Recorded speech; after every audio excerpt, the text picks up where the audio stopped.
जय हिंद, वंदे मातरम। दोस्तों स्वागत करते हैं एक बार फिर से आपके चैनल बीटीएन न्यूज पर। आज के इस वीडियो में लेकर आए हैं उत्तर प्रदेश में फरवरी में होने वाले तीसरे चरण में चुनाव की 59 विधानसभा सीटों का ओपिनियन पोल। जी दोस्तों, यूपी के तीसरे चरण में सभी चुनावी पार्टियों ने उम्मीदवारों की सूची जारी कर दी है। ऐसे में किस पार्टी के खाते में कितनी सीटें देखने को मिलेगी, तो बताने वाले हैं कि 59 विधानसभा सीटों में से जनता किसको पसंद कर रही हैं, तो डिजिटल सर्वे के आधार पर आपको बताने वाले हैं। उससे पहले दोस्तों, आप चैनल पर नए हो तो चैनल को सब्सक्राइब कर छोटी सी बेल आइकन को दबा लें, जिससे आप देख सके ऐसी न्यूज अपडेट वीडियो सबसे पहले।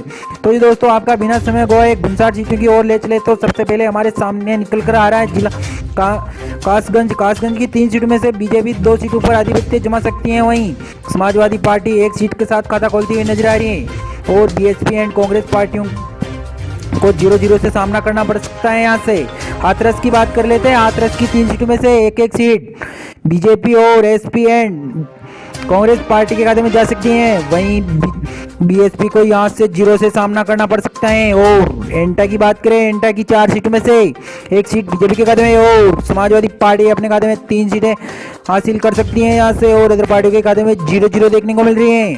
अच्छा, फिरोजाबाद की बात कर लेते हैं। फिरोजाबाद की 5 सीटों में से 2-2 सीट पर बीजेपी एंड कांग्रेस आधिपत्य जमा सकती हैं। वहीं 1 सीट यहां से अदर पार्टी के खाते में जा सकती है और एसपी और बीएसपी को यहां से 0-0।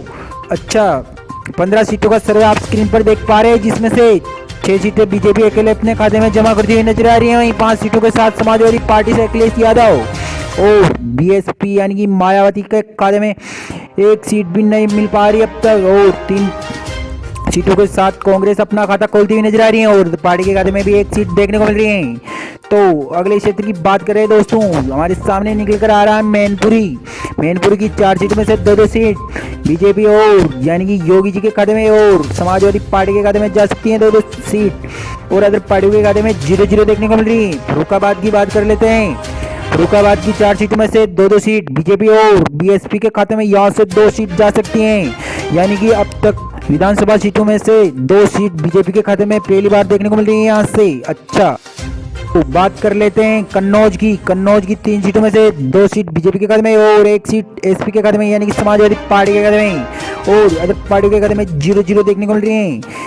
अच्छा, इटावा की बात करें। इटावा की 3 सीटों में से 1 सीट बीजेपी के खाते में और 2 सीट कांग्रेस पार्टी के खाते में देखने को मिल रही है। एसपी और मायावती को यहाँ से हार का सामना करना पड़ सकता है और इधर पार्टी के खाते में भी 0-0 सीट। अच्छा, 29 सीटों का सर्वे आप स्क्रीन पर देख पा रहे हैं, जिसमें से 13 सीट बीजेपी के खाते में देखने को मिल रही है और यानी कि सबसे ज्यादा सीटों पर आधिपत्य जमाती हुई नजर आ रही है योगी सरकार, और समाजवादी पार्टी के खाते में 8 सीट देखने को मिल रही है और बीएसपी के खाते में 2 सीट और कांग्रेस पार्टी अपने खाते में 5 सीटें हासिल करती हुई नजर आ रही है अब तक, और अदर पार्टी के खाते में भी 1 सीट देखने को मिल रही है। तो क्या इस बार बीजेपी से योगी आदित्यनाथ एक बार फिर से सत्ता में वापसी करेंगे, या फिर अब की बार बीएसपी से या फिर एसपी से बनेंगे मुख्यमंत्री? तो दोस्तों, अगली क्षेत्र की बात कर लेते हैं। तो अगला क्षेत्र हमारे सामने निकल कर आ रहा है औरैया हो रही है कि 3 सीटों में से 2 सीट पर बीजेपी और 1 सीट पर समाजवादी पार्टी और अदर पार्टी के खाते में 0-0। कानपुर देहात की बात कर लेते हैं। कानपुर देहात की 4 सीटों में से 3 सीट पर बीजेपी अकेले अपना रोष जमाती हुई नजर आ रही है। वहीं 1 सीट के साथ खाता खुलता हुआ दिखाई दे रहा है समाजवादी पार्टी का, और अदर पार्टी के खाते में 0-0। कानपुर नगर की बात करें। कानपुर नगर की 10 सीट में से 4 सीट पर बीजेपी और 3 सीट पर समाजवादी पार्टी और मायावती के खाते में 2 सीट देखने को मिल रही है, और इधर पार्टी के खाते में भी 1 सीट जाने की संभावना जता रही है और कांग्रेस पार्टी को यहाँ से हार का सामना करना पड़ सकता है। अच्छा, जालौन की बात करें। जालौन की 3 सीटों में से 2 सीट बीजेपी के खाते में और 1 सीट समाजवादी पार्टी के खाते में, बाकी अदर पार्टी के खाते में 0-0 से बड़ा साफ हो सकता है यहाँ से। अच्छा, 49 सीटों का सर्वे आप स्क्रीन पर देख पा रहे हैं, जिसमें से 24 सीटें बीजेपी के खाते में देखने को मिल रही हैं, जो कि सबसे ज़्यादा सीटें ही देखने को मिल रही हैं बीजेपी के खाते में अब तक, और सेकंड स्थान पर समाजवादी पार्टी के खाते में देखने को मिल रही, जो कि 14 सीट के साथ अपना खाता खोलती हुई नजर आ रही है, और 4 सीट के साथ मायावती और कांग्रेस पार्टी यानी कि प्रियंका वाड्रा के खाते में 5 सीट देखने को मिल रही है और अदर पार्टी के खाते में 2 सीट। हमीरपुर की बात करें। हमीरपुर की 2 सीटों में से 2 की 2 सीट कांग्रेस पार्टी अपने खाते में जमा करती हुई नजर आ रही है, बाकी अदर पार्टी को यहाँ से 1 भी सीट नहीं मिल पा रही है। महोबा की बात करें, महोबा की 2 सीटों में से 2 की 2 सीट बीजेपी अपने खाते में जमा कर सकती है। इधर पार्टी के खाते में 0-0। झांसी क्षेत्र हमारे सामने निकल कर आ रहा है। झांसी की 4 सीटों में से 2 सीट पर बीजेपी अकेले अपना आधिपत्य जमा सकती है।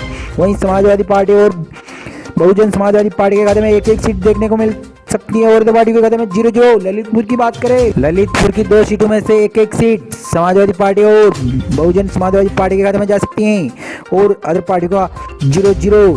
अच्छा, 59 सीटों का सर्वे आप स्क्रीन पर देख पा रहे हैं, जिसमें से 28 सीटें बीजेपी यानी कि योगी आदित्यनाथ के खाते में जाती हुई नजर आ रही, यानी कि 59 सीटों के क्षेत्र में से सबसे ज़्यादा जनता योगी आदित्यनाथ को पसंद करती हुई दिखाई दे रही है। वहीं समाजवादी पार्टी के खाते में 16 सीटें देखने को मिलेगी। बहुजन समाजवादी पार्टी की 6 सीटों तक ही सीमित रह पा रही हैं और कांग्रेस पार्टी के को 7 सीट मिलती हुई नजर आ रही है। इधर पार्टी के खाते में 2 सीट देखने को मिल रही हैं। तो दोस्तों, ये रहा यूपी के तीसरे चरण का 59 सीटों का ओपिनियन पोल, जिसमें से सबसे ज़्यादा अब तक तो जनता बीजेपी को पसंद करती हुई दिखाई दे रही है। लेकिन खैर देखना यह है कि चुनाव के टाइम कि किस पार्टी की बन पाएगी सरकार, क्योंकि जनता का मौन कभी भी किसी भी पार्टी के प्रति बदल सकता है। तो दोस्तों, अपनी राय कमेंट बॉक्स में जरूर बताएं कि किस पार्टी की बनेगी सरकार यूपी में।